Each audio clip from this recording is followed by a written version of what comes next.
Hello বন্ধুরা, কেমন আছো? আজকে টাইটেল আর থাম্বনেল দেখে বুঝতেই পেরেছো যে আমি কি বিষয় নিয়ে আলোচনা করব। তা চলো, আম, আলোচনাটা যখন বলবই, কথা যখন বলবই, তখন দেরি না করে প্রথমেই শুরু করে দিই। আচ্ছা, বাংলাদেশ নাম, আমার ঠিক মনে নেই, কমেন্টসটা আমারও একটু ভুল হয়েছিল, তার নামটা যদি আমি একটু লিখে রাখতে পারতাম। তা সে আমাকে একটা রিকোয়েস্ট করেছিল কমেন্টসে এসে যে দিদি বাংলাদেশ সম্বন্ধে কিছু বলো। তা সরি ভাই, দাদা, যেই হোক না কেন, আমি তার নামটা বলতে পারছি না, কিন্তু এটাই মাথায় রাখবেন, আমি সমস্ত বাংলাদেশের ভাই বোনেদের উদ্দেশ্যেই আমি এই কথাটা বলছি। আজ কদিন আগে বাংলাদেশের সরকারের সাথে স্টুডেন্টদের যে যুদ্ধটা বেঁধেছিল, মানে যে বিভেদটা বেঁধেছিল, আজকে তার অনেকটাই সরকার মেনে নিয়েছে। তাদের তাদের কথা চিন্তা করে সরকার অনেকটাই এগিয়ে এসছে।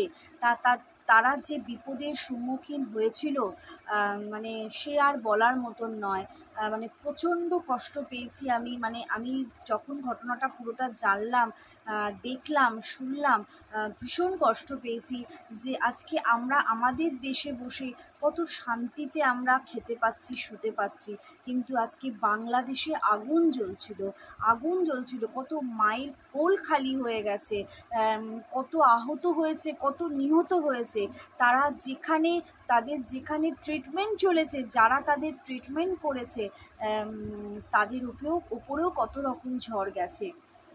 তাই বলছি, আর মা বাবারা কত কষ্ট করে, কারোর সামর্থ্য থাকে, কারোর সামর্থ্য থাকে না, তবু কিন্তু মা বাবারা হাসি মুখে তাদের সন্তানদের এডুকেশানের কিন্তু কোনো অভাব রাখে না। তা সেই অভাবে সেই এডুকেশানের জায়গায় যদি আজকে বাধায় হয়ে দাঁড়ায়, তাহলে কতটা বেদনাদায়ক হয়ে ওঠে। তা যাই হোক, আজকে আস্তে আস্তে সমস্ত বাধা বিপত্তি এগিয়ে গেছে। আশা করছি বাংলাদেশের সমস্ত ঝড়, বিপদ, সব থেকে তারা মুক্তি পাবে। আমি এই আশীর্বাদ করি, আমি এই ঠাকুরের কাছে এই কামনা করি। আর বাংলাদেশের সমস্ত স্টুডেন্টদেরকে আমি স্যালুট জানাই, কারণ তারা যে যুদ্ধ করে তাদের এই জয়টাকে তারা নিজেরা এনেছে।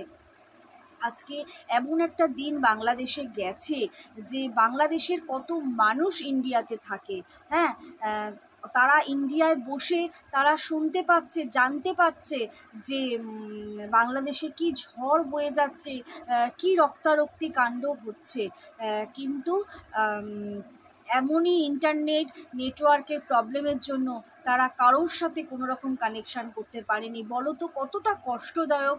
আজকে আমাদের ঘরের যদি স্বামী বলো, ছেলে বলো, মেয়ে বলো, আজকে যদি বাংলাদেশে থাকতো, বাংলাদেশে থেকে যদি কেউ পড়াশোনা করতো, তাহলে আমাদের উপর থেকে কি ঝড় যেত। তা সেই ঝড় আস্তে আস্তে তারা পেরিয়ে উঠেছে।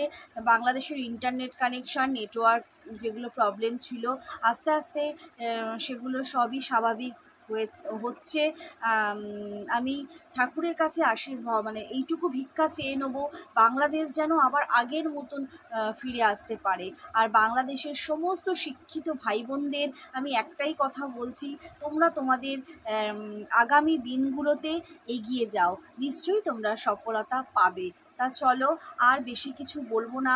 যে ঝড় তোমাদের ওপর দিয়ে গেছে, আমি হয়তো দুটো কথা বলে তোমাদের হয়তো একটু সান্ত্বনা দিতে পারছি, কিন্তু তোমাদের জায়গাটা তোমাদের পরিবারের লোকই ফেস করেছে, তোমরাই ফেস করেছো।